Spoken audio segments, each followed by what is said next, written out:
අද මම මේ කතා කරන්නේ පැස්කල් ක්‍රමලේඛ භාෂාවේ ඉන්න දෙවෙනි වීඩියෝ එක පැස්කල් වේරියබල් ගැන තමයි කතා කරන්නේ. මම කලින් වීඩියෝ එකේ කතා කරා පැස්කල් ක්‍රමලේඛ භාෂාවේ මූලික સિદ્ધාන්ත ගැන. එතනදී මම පළවෙනි සටහනේදී ඔයාලට දුන්න පැස්කල් ක්‍රමලේඛ භාෂාව කොටස් 9කට බෙදලා එතන තියෙන වේරියබල් ගැන අපි කතා කරා. එතන තිබ්බ ඩෙන්ටිෆයර් කියලා. ඩෙන්ටිෆයර් ඇතුලේ තියෙනවා නමක් ලියන එක ගැන කතා කරා. දැන් අද මේ යන්නේ වේරියබල්. පැස්කල් ක්‍රමලේඛ භාෂාවේ තියෙන වේරියබල්. අපිට වේරියබල් එකක් අඳුර ගන්න නම් මුලින්ම මම මේ වගේ එක්සැම්පල් එකක් ගන්නවා. මේ එක්සැම්පල් එකේ මම ලියලා තියෙන කප් එකක්. මේ කප් එක මොකක් හරි කෝප්පයක්. යෝගට් කප් එකක් කියලා හිතන්නකෝ. ඒ කප් එකට මම මෙතන ඇඩ් කරලා තියෙනවා. එකතු කරලා තියෙනවා සීනි. එතකොට මේ කප් එකට සීනි එකතු වුණාම අපිට එන්නේ සීනි කප් එකක්. එතකොට මම මේ කප් එකට එකතු කරලා තියෙනවා පරිප්පු. පරිප්පු මම මේ කප් එකට එකතු කරපුවාම මට එනවා පරිප්පු කප් එකක්. ඒ වගේ අපේ පැස්කල් ක්‍රමලේඛ භාෂාවේ අපිට තියෙනවා ඉලක්කම්, දශම සංඛ්‍යා, පූර්ණ සංඛ්‍යා විදිහට ඉලක්කම් තියෙනවා. ඊට පස්සේ අපිට අකුරු ලියන්න තියෙනවා. ඊළඟට වචන ලියන්න තියෙනවා. ඊට පස්සේ true false ඒ බූලියන් වැලියු අපිට ලියන්න තියෙනවා. ඒ වගේ වැලියු ලියන්න අපිට වේරියබල් හදා ගන්න ඕනේ. වේරියබල් එකක් මොකක්ද කියලා කියන්න තමයි මම මේ එක්සැම්පල් එක ගත්තේ. මේ එක්සැම්පල් එකේ තියෙන්නේ වේරියබල් එකක් කියන්නේ මොකක් කියලාද? මේ වේරියබල් එකක් කිසියම් අවකාශයක් අපිට ඒ කියන්නේ කිසියම් දෙයක් එකතු කරගන්න පුළුවන්. පෙට්ටියක් ඒ වගේ දෙයක්. අපි දැන් සීනි දාගන්න අපිට කප් එක. එතන අවකාශයක් තිබ්බහම අපි සීනි දාගෙන ඒක ස්ටෝර් කරගත්තා. ඒ වගේ අපිට මේ පැස්කල් ක්‍රමලේඛ භාෂාවේ ගැටලු විසඳද්දී වේරියබල් හදන්න වෙනවා. ඒ වේරියබල් වලට විවිධ ඉලක්කම්, අකුරු ඒ වගේ දේවල් දාන්න වෙනවා. එතකොට මම මෙතන කප් එකක් වගේ වේරියබල් එකක් හදලා තියෙනවා. ඔයාලා හිතන්න කප් එකක් කියලා වේරියබල් එකක්. ජස්ට් කප් එකක්. ඉතින් මේ කප් එක වේරියබල් එකක් විදිහට හිතපුවාම මම මෙතන පූර්ණ සංඛ්‍යාවක් ලියලා තියෙනවා. 88. ඔයාලට මෙතන 50, 1, 2 දශම සංඛ්‍යාවෙන් ඕන පූර්ණ සංඛ්‍යාවක් දැම්මහම පැස්කල් ක්‍රමලේඛ භාෂාවේ අපිට කියන්න පුළුවන් ඒක ඉන්ටිජර් විදිහට. ඒක කොටස් කරන්නේ data type එක වෙන්නේ ඉන්ටිජර්. පූර්ණ සංඛ්‍යාවක් තියෙනවා නම් ඉන්ටිජර් විදිහට තමයි පැස්කල් ක්‍රමලේඛ භාෂාවේ අපි අඳුරගන්නේ. ඉතින් අපි මේ කප් එක කියන වේරියබල් එකට අපි මේ පූර්ණ සංඛ්‍යාවක් දැම්මහම ඉන්ටිජර් වැලියු data එකක් දැම්මහම අපිට එන්නේ ඉන්ටිජර් වේරියබල් එකක්. එතකොට මෙතන data type එක තමයි දත්ත ප්‍රරූපය තමයි පූර්ණ සංඛ්‍යාව ඉන්ටිජර්. පූර්ණ සංඛ්‍යාව. එතකොට මම ඒක දැම්මේ වේරියබල් එකට. එතකොට මට හම්බෙන වේරියබල් එක ඉන්ටිජර් වේරියබල් එකක් විදිහට තමයි හම්බෙන්නේ. ඒ වගේ මෙතන තියෙනවා වේරියබල් එක. ඒ වේරියබල් එකට මම දානවා දශම සංඛ්‍යාව. දශම සංඛ්‍යාව වලට පැස්කල් භාෂාවේදී අපි රියල් කියන වචනේ තමයි ගන්නෙ. එතකොට මම මේ වේරියබල් එකට රියල් කියන දශම සංඛ්‍යාව. දශම සංඛ්‍යාව ඉංග්‍රීසි වලින් රියල් කියනවා. ඒ රියල් කියන දශම සංඛ්‍යාව මේ කප් එකට දානවා. දාපුවාම මට හම්බෙන්නේ රියල් වේරියබල් එකක්. ඒ කියන්නේ වේරියබල් එකට දාන්න පුළුවන් අපිට දශම සංඛ්‍යාව විතරයි. ඊට පස්සේ මම මෙතන තව කප් එකක් අරන් තියෙනවා. කප් එකක් කියන්නේ වේරියබල් එකක් කියලා හිතන්න. ඒ කප් එකට මම දාලා තියෙනවා මේ true කියන boolean value එක. true false කියන්නේ boolean value. මේකට truth කියනවා. ඊට පස්සේ true false මේ boolean value වල තියෙන්නේ સિદ્ધාන්ත දෙකයි. අගයන් දෙකක විචලනයක් තියෙන එකක් true අනිත් එක false. මේ දෙකෙන් එකක් මේ කප් එකට දාන්න පුළුවන්. දෙකම දාන්න බෑ. එකක් විතරක් එක මොහොතකට දාන්න පුළුවන්. මම මෙතන දැන් මේ මොහොතේ දාලා තියෙන්නේ true කියන එක තමයි මේ කප් එකට දාගන්න. මේ true කියන්නේ boolean කියන data type එක. එතකොට මම මේ variable එකට true කියන boolean value එක දැම්මහම මට එන්නේ boolean variable එකක්. මෙතන පල්ලෙහා ඉඩ නැති හන්දා මේකෙම තවත් කොටසක් මම මෙතනට ගත්තා. ඔයාලට වැදගත් වෙනවා. මෙතන මම කප් එකක් ලියලා තියෙනවා variable එක. ඒ variable එකට මම දානවා character එකක්. ඒ කියන්නේ තනි සංකේතයක්. කීබෝඩ් එකේ තියෙන ඕනම සලකුණක් අපි සංකේත විදියට ගන්නෙ. ඒ සංකේත එකතු කරගෙන තමයි අපි වචනයක් හෝ වාක්‍යයක් ලියන්නේ. ඉතින් මෙතන තනි අකුරක් අපි මෙතනට ඉලක්කමක් වෙන්න පුළුවන්, ඩොලර් සයින් එක වෙන්න පුළුවන්, හෑෂ් සයින් එක, ඩොට් එක, ඒ වගේ ඕනම සංකේතයක් අපි මෙතන තනි උඩු කොමා ඇතුලේ තනි අකුරක් විදියට ලියලා variable එකකට දැම්මොත් එතනින් අපිට එන්නේ character variable එක. char variable එකක්. ඊට පස්සේ අපිට ලියන්න එනවා වචන වාක්‍ය. ඇත්තටම වචනයක් කියන්නේත් සංකේත ගොඩක එකතුවක්. දැන් අපි name කිව්වහම name හැදිලා තියෙන්නේ name කියන වචනේ හැදිලා තියෙන්නේ capital N කියන සංකේතය, simple A කියන සංකේතය, simple M කියන සංකේතය, simple E කියන සංකේතය. ඒ වගේ අපි මේ සංකේත වලින් එකතුවක් තියෙන වචනයක් හෝ වාක්‍යයක් ගත්තාම ඒක මේ කප් එක අපි කප් එක වෙන් කරගත්තේ variable කියලා. මේ variable කියන කප් එකට දැම්මහම මේ වගේ වචනයක් හෝ වාක්‍යයක් ඒකට අපි ඉංග්‍රීසි වලින් කියන්නේ string එකක් කියලා. මේ variable එකට string එකක් දැම්මම string කිව්වේ මම වචනයක් හෝ වාක්‍යයක්. වචනයක් කියන්නේ සංකේත ගොඩක එකතුවක්, වාක්‍යයක් කියන්නේ සංකේත ගොඩක එකතුවක්. ඒ වගේ සංකේත ගොඩක එකතුවක් ඉංග්‍රීසි භාෂාවේ string කියලා කියනවා. ඒ string එක variable එකකට දැම්මම අපිට string variable එකක් එනවා. variable ගැන විචාරගෙන ඒකේ තියෙනවා data type. අර මම කප් එකට පුරවපු දේ ඒ දේවල් set එක ගැන ඔයාලට කතා කරන්න තියෙන්නේ කොටස් 5කින්. data type 5ක් විතරයි ඔයාලට ඉගෙන ගන්න තියෙන්නේ. මම මේක short note එකක් විදියට දත්ත ප්‍රරූපය කියලා තියෙන උදාහරණයක් දීලා තිනවා, විශේෂ විස්තරයක් දීලා තියෙනවා. ඊට පස්සේ මම පළවෙනි එකේදී කරන්නේ ඔයාලට integer කියන data type එක ගැන කියලා දෙනවා.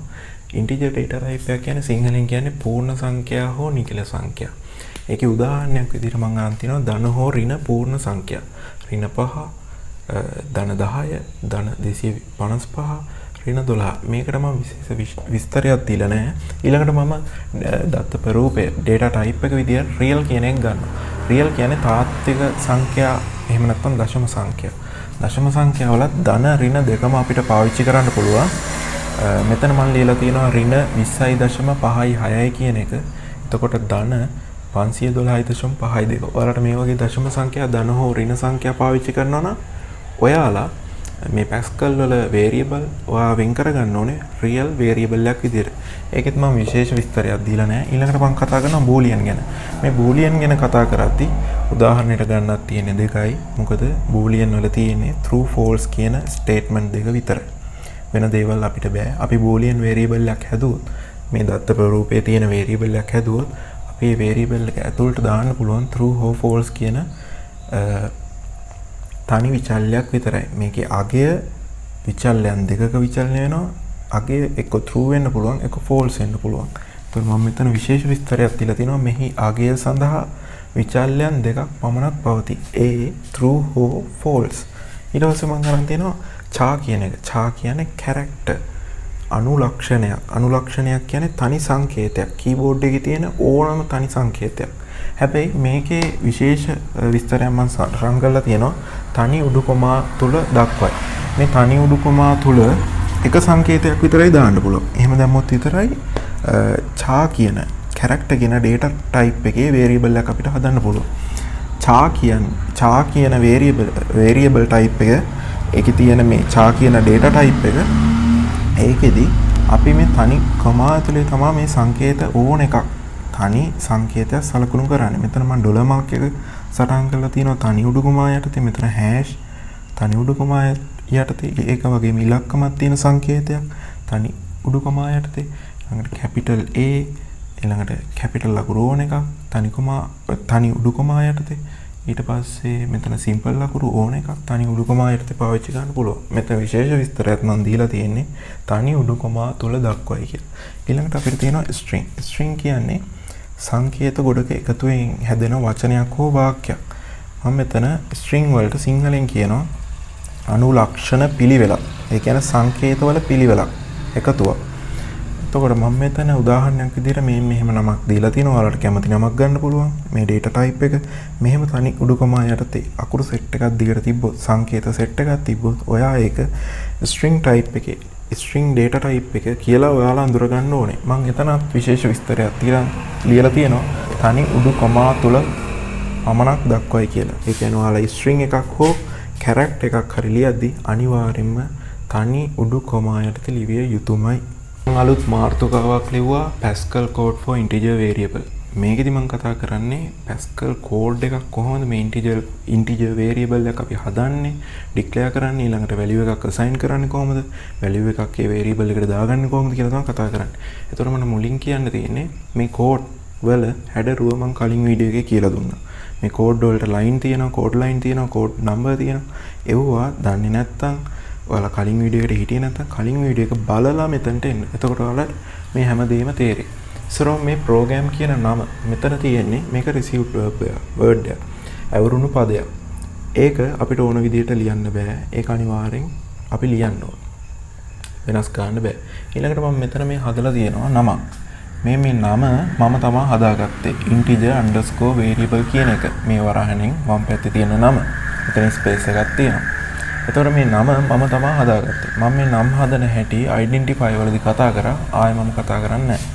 ඊළඟට මේ වරහණ ඇතුලේ input output. මේ basic code එක ගැනත් මම කලින් කතා කරා. basic code එකේ තියෙන්නේ මොනවද කියලා ඔයාලට කිව්වා. මම කිව්වා මේ ඕනම code එකක් ලියන්න කලින් basic code එක අපි type කරගෙන තියාගන්න ඕනේ. ඊට පස්සේ එකින් එකට කොටස් පුරව අපිට යන්න පුළුවන්. එතකොට මේවා basic code එකේ කොටස් input output කියන ඒවා. semicolon එක අනිවාර්යෙන් ඕනේ. ඊළඟට දැන් අපි අර cup එකක් ගැන කතා කරානේ. මේ cup වලට මේ data දාලා variable එකක් cup එකක් variable එකක් විදිහට. එතකොට අපි මේ cup එක ඒ variable එක හදන්නේ මේ විදිහට. මේ වා කියන්නේ අවරුණු පදයක්. Pascal වල වෙන් කරගත්ත verb. ඒ වගේම මේ වාට ඉස්සරහින් මම number 1, number 2, total කියලා ලියලා තියෙනවා. මේවා මම හදාගත්ත නම්. මේවා මම හදාගත්ත නම්. ඒවා මම නම් හදන හැටි කියලා දුන්නා. එතකොට මට මෙතන එක නමක් දාගන්න පුළුවන්. නම් සෙට් එකක් දාන්න පුළුවන්. එක නමක් දානවා නම් කමා දාන්න නැතුව මේ colon එක. මේකට කියන්නේ colon semicolon නේ colon මේකට කියන්නේ semicolon කියලා. ඒවා අපි කතා කරා. එතකොට මම මෙතන හදලා තියෙනවා cup 3ක්, variable 3ක්. මොන වර්ගයේ variableද? ඔව් integer විදිහේ. ඒ කියන්නේ මෙතන අපි integer කියලා දාලා තියෙන්නේ data type එක.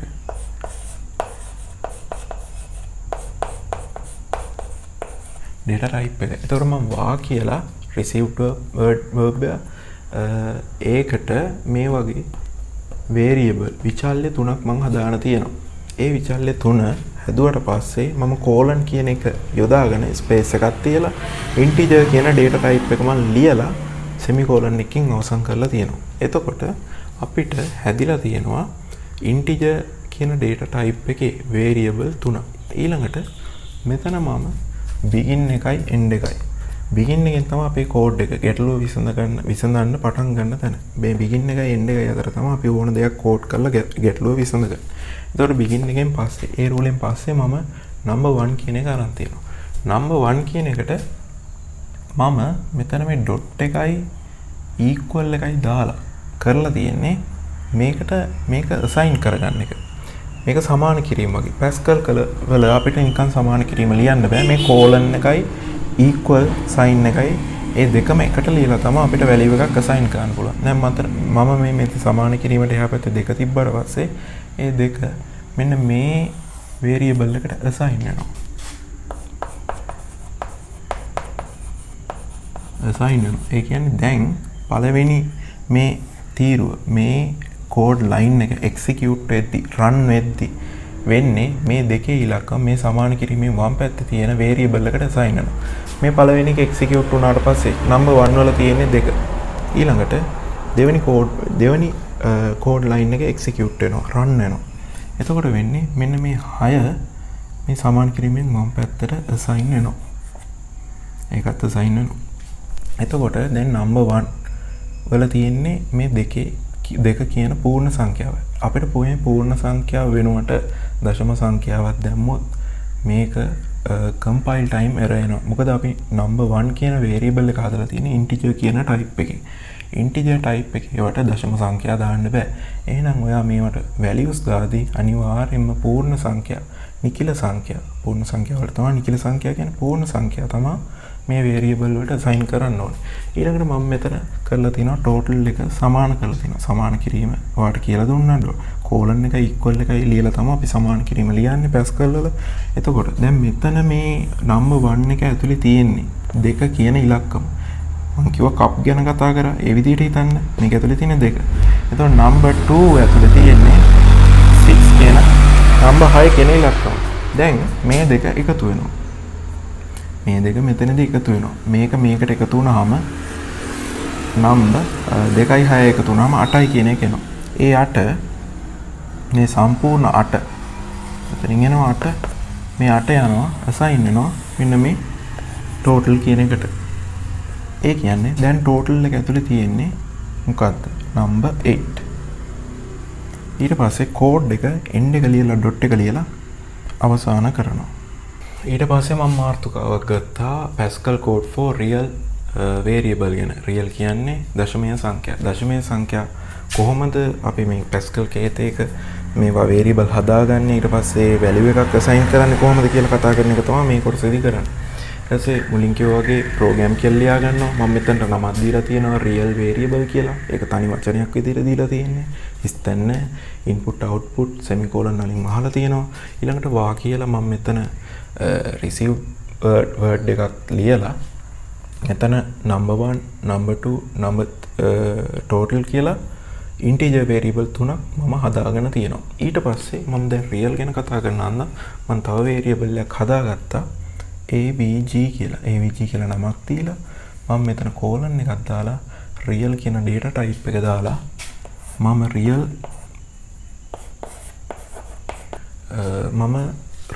variable එකක් හදාගත්තා. දශමීය සංඛ්‍යා දාන්න පුළුවන් variable එකක් හදාගත්තා.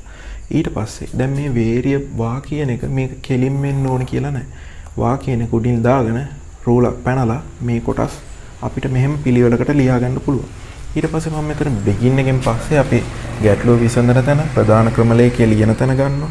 එතන මම පළවෙනියටම number 1 කියන එකට දාගෙන තියෙනවා. colon එක equal කියලා 4 ලියලා තියෙනවා. ඒ කියන්නේ මෙතනින් වෙන්නේ මේ 4 කියන පූර්ණ සංඛ්‍යාව මේ පූර්ණ සංඛ්‍යා දාන්න පුළුවන් integer variable එකට assign වෙනවා.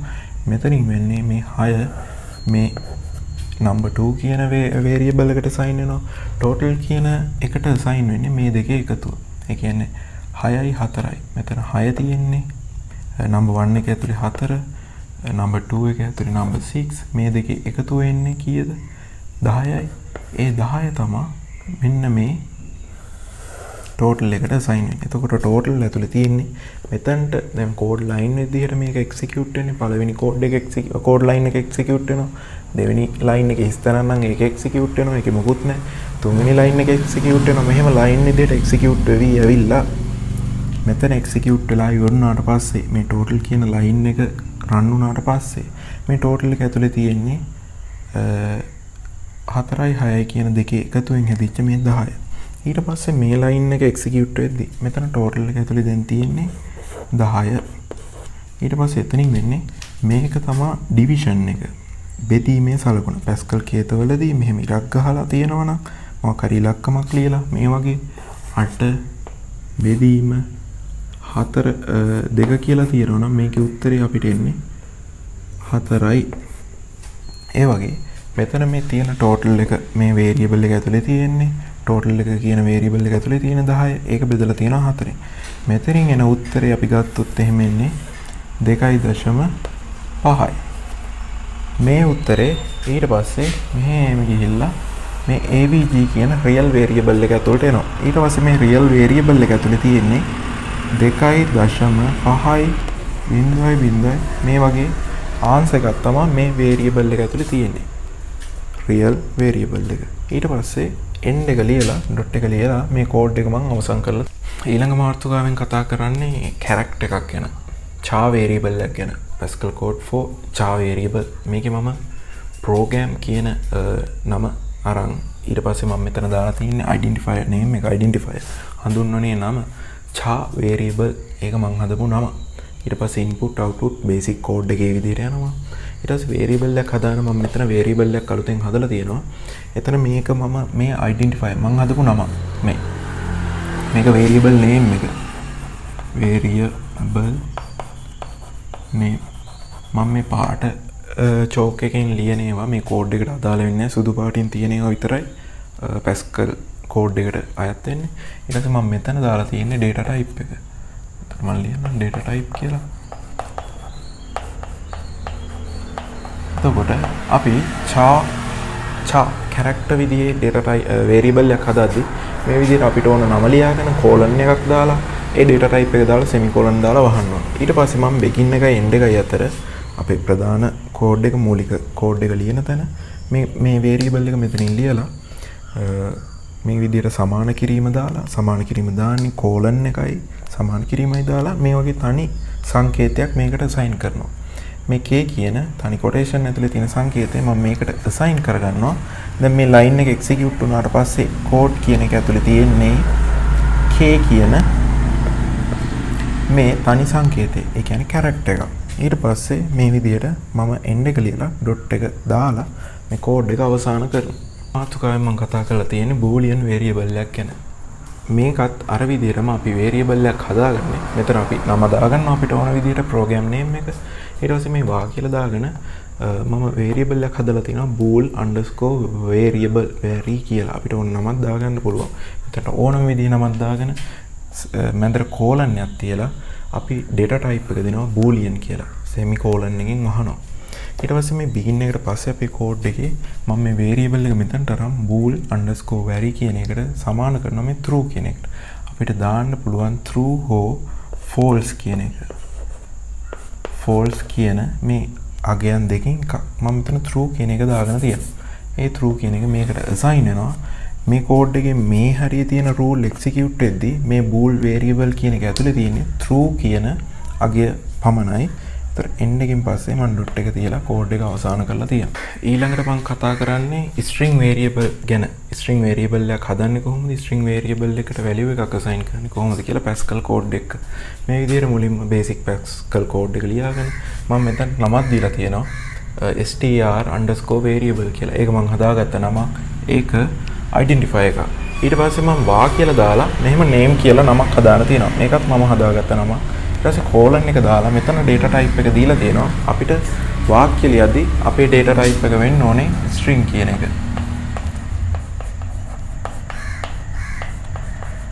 data type එකේ string. ඊට පස්සේ මම මේ මූලික කේතේ ලියන begin එක end එක අතර එතන name කියලා දාලා colon එක දාලා equal කරලා මම මේ වගේ වාක්‍යයක් ලියලා තියෙනවා. ඔයාලට ඕනම වාක්‍යයක් ලියලා ඒ වාක්‍ය මේ අපි හදාගත්ත string variable එක ඇතුළට assign කරගන්න පුළුවන්. දැන් මේ code line එක execute වෙද්දි වෙන්නේ මෙන්න මේ සමාන කිරීමෙන් දකුණු පැත්තේ තියෙන කොටස මෙහෙම මේ name එකට assign වෙන එක. ඊට පස්සේ මේ code line execute වෙද්දි මේ name එක ඇතුලේ තියෙන්නේ මෙන්න මේ Pascal programming කියන නමයි.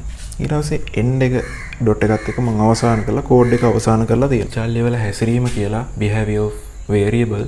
ඊට පස්සේ එතනත් මම මූලික කේතේ විදිහට ලියලා මම program එක ලියලා මෙතන දාලා තියෙනවා මම හදාගත්ත නම behavior_var කියලා.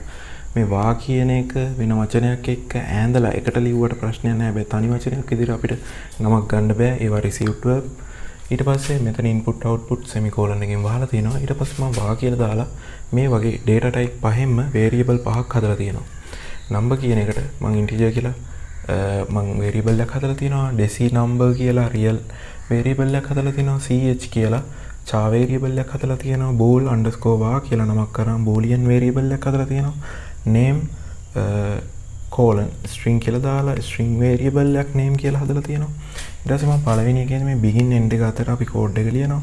පළවෙනි code එකේදී කරලා තියෙන්නේ number කියන එකට value එකක් assign කරන එක. මෙතන තියෙන පූර්ණ සංඛ්‍යාව. number කියලා තියෙන්නේ මම පූර්ණ සංඛ්‍යාව integer. ඒක අන්ත ප්‍රශ්නයක් නැහැ. number 5 මේකට assign වෙනවා. assign වුණාට පස්සේ මේ code line එක ඉවර වුණාට පස්සේ මේ වගේ rule තියෙන්නේ කියලා මම කිව්වා. ඊළඟ code line එක ආවට පස්සේ මේ number 5 තියෙන මේ number 5 කියන එක. හැබැයි මෙතනදී මේ equal එකෙන් එහා පැත්තේ number 6 තියෙනවා. ඒ 6 ඊට පස්සේ code එක execute වෙද්දී 6 එක මේකට assign වෙනවා. දැන් මේ code line එකෙන් පළවෙනි code line එකෙන් දෙවෙනි code line එකට ආවට පස්සේ number කියන එක ඇතුලේ තියෙන්නේ number 5 නෙවෙයි number 6. ඒ කියන්නේ ඊළඟ code එක මේ code line එක execute වෙද්දී මේ number කියන එක ඇතුලේ තියෙන්නේ number 5 නෙවෙයි number 6. ඊළඟට මම මේ code line එක ගන්නම් decimal number කියන deci number කියන එක. මේකේ මේ තියෙන්නේ දශමයේ සංඛ්‍යාව. ඒ දශමයේ සංඛ්‍යාව සමාන කිරීමෙන් එහා පැත්තේ තියෙන එක දකුණු පැත්තේ වම් පැත්තට assign වෙන එක තමයි මේකෙදි Pascal code වලදී වෙන්නේ. මේ දකුණු පැත්තෙන් එහා පැත්තේ තියෙන එක මේ deci number කියන එකට assign වෙනවා. දැන් මේ deci number කියන එක ඇතුලේ මේ column එක execute වුණාට පස්සේ තියෙන්නේ 2.56 කියන එක. හැබැයි මේක මේ line එකට ආවට පස්සෙත් මේ deci number කියන එක ඇතුලේ තියෙන්නේ 2.56 තමයි. හැබැයි මේ සමාන කිරීමෙන් එහා පැත්තේ 512.25 කියන එක මේ කෝඩ් ලයින් එක එක්සිකියුට් වෙද්දී සමාන කිරීමෙන් දකුණු පැත්තේ තියෙන එක වම් පැත්තට assign වෙනවා. හැබැයි ඊට පස්සේ කෝඩ් ලයින් මේ හරිය තියෙන කෝඩ් ලයින් එක්සිකියුට් වෙද්දී ඩෙසිමල් නම්බර් ඇතුලේ තියෙන්නේ 512.25. ඒ කියන්නේ මේ හරියදී අපි කිව්වොත් මේ නම්බර් කියන එක අරන් බැලුවොත් නම්බර් කියන වේරියබල් එක ඇතුලේ මොකද්ද තියෙන්නේ කියලා බැලුවොත් මේක ඇතුලේ තියෙන්නේ අත්‍තරම 6. ඒ වගේම මේ ඩෙසි නම්බර් කියන එක අපි ගත්තොත් මේ ඩෙසි නම්බර් කියන එක ගත්තොත් මේක ඇතුලේ තියෙන්නේ මේ 2.56 කියන එක නෙවෙයි 512.25. ඒ කියන්නේ අපිට මේ වේරියබල් ඕන විදිහට වෙනස් කර අපිට මේ අපි කිව්ව අර කප් එකක් කියලා ඒ කප් එකේ තියෙන සීනි පිරවන ඒ සීනි පුරෝප එක අයින් කළා තවත් සීනි ටිකක් ඒ වගේ එකම ටයිප් එකේ data මාරු වෙවි දදා. ඒ කියන්නේ අපි ඉන්ටිජර් නම් ඉන්ටිජර් විතරයි අපිට ඒකට ආයෙ පුරවන්න පුළුවන්. ඉන්ටිජර් වේරියබල් එකකට දශමීය සංඛ්‍යා රියල් වැලියු පුරවන්න බෑ. ඒ වගේ මේ නම්බර් කියන එකට ඉන්ටිජර් සංඛ්‍යා නැවත පුරවමින් අපිට මේ ගැටලු निराකරණය කරනකම් අපිට පාවිච්චි කරන්න පුළුවන්. ඒ වගේ ඩෙසිමල් නම්බර් එකක් ගත්තා අපිට නැවත ඒකට වැටෙන අගයන් වෙනස් කරමින් අපිට මේ ගැටලුව විසඳ ගන්න පුළුවන්. ඊට පස්සේ මම begin එක end එක ඇතුලේ මේ bool underscore var කියන variable එක අරන් ඒකට මම value එකක් දානවා true කියලා. true මේ code line එක මෙහෙම code line හැම එකම execute වෙවි ඇවිල්ලා begin එකත් execute වෙලා මේක run වෙද්දී මේ true කියන එක මේකට assign වෙනවා. එතකොට මේ bool var කියන එක ඇතුලේ තියෙන true කියන boolean විචල්්‍ය. ඊට පස්සේ තියෙන code line එක execute වෙද්දී දැන් මේක ඇතුලේ තියෙන මේ true කියන boolean variable එක මේක ඇතුලේ තියෙන true කියන විචල්්‍ය. ඊට පස්සේ මේ line එක execute කරද්දී මේ සමාන කිරීමෙන් දකුණු පැත්තේ තියෙන false කියන එක මේකට assign වෙනවා. ඊට පස්සේ boolean var කියන එක ඇතුලේ අපිට අන්තිමේට තියෙන්නේ false කියන එක විතරයි. ඒ වගේම ch කියලා මම variable එකක් ගත්තේ character variable එක, cha variable එක. උඩින් declare කරා variable එකක් හදාගත්තා. cha කියලා දීලා තියෙන්නේ. එහෙනම් මේකට අපිට දාන්න පුළුවන් තනි අකුරක් විතරයි. ඒක දාන්න පුළුවන් single quotation. තනි උඩුකමා යටතේ. මුලින් මම මෙතන x දාලා තියෙනවා මේ ch එකට. ඊට පස්සේ x assign වෙනවා ඊළඟ code line එක execute වෙද්දී මේ x වල x assign මේ ch වල තියෙන x කියන value එක ඊට පස්සේ මේ line එක execute වෙද්දී මේ y value එක මේ ch වලට assign වෙනවා. දැන් මේ ch ඇතුලේ තියෙන්නේ y කියන අගය විතරයි. කියන variable එක string variable එක මම මෙතනට ගත්තා. මෙතන begin එක end එක අතර ලිව්වා. එතනදී මම මේ name කියන variable එකට මේ වාක්‍ය Pascal programming කියන වාක්‍ය මුලින්ම assign කරගන්න මේ සමාන කිරීමෙන් දකුණු පැත්තේ semicolon එකට මෙහා පැත්තේ මේ single quotation තනි උඩුකමා යටතේ තියෙන value එක මෙතනදී මේ code line එකේදී මේ name කියන එක ඇතුළට එනවා. එතකොට දැන් name ඇතුලේ තියෙන්නේ Pascal programming කියන නමයි. ඊට පස්සේ තියෙන code line එක execute වෙද්දී මේ name කියන එක ඇතුලේ තියෙන Pascal programming කියන නමයි. හැබැයි මේ සමාන කිරීමෙන් දකුණු පැත්තේ තියෙන මේ නම මේ වාක්‍ය ඊට පස්සේ assign වෙනවා මේ name කියන එකට. අන්තිමේට මම මේ name කියන එක බැලුවොත් මේ end එකට කලින් මම name කියන්නේ මොකද්ද කියලා බැලුවොත් ඒක ඇතුලේ තියෙන්නේ මෙන්න මේ වාක්‍යය. තිලින වික්‍රමසිංහ කියන වාක්‍යය.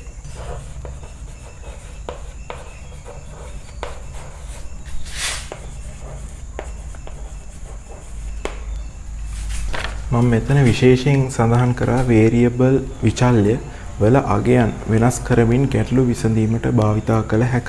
දැන් අපි මේ කතා කරපු variable කිව්වම ඒ වගේ අගයන් ඕන විදිහට වෙනස් කරලා අපිට මේ ගැටලුව විසඳ ගන්න පුළුවන්.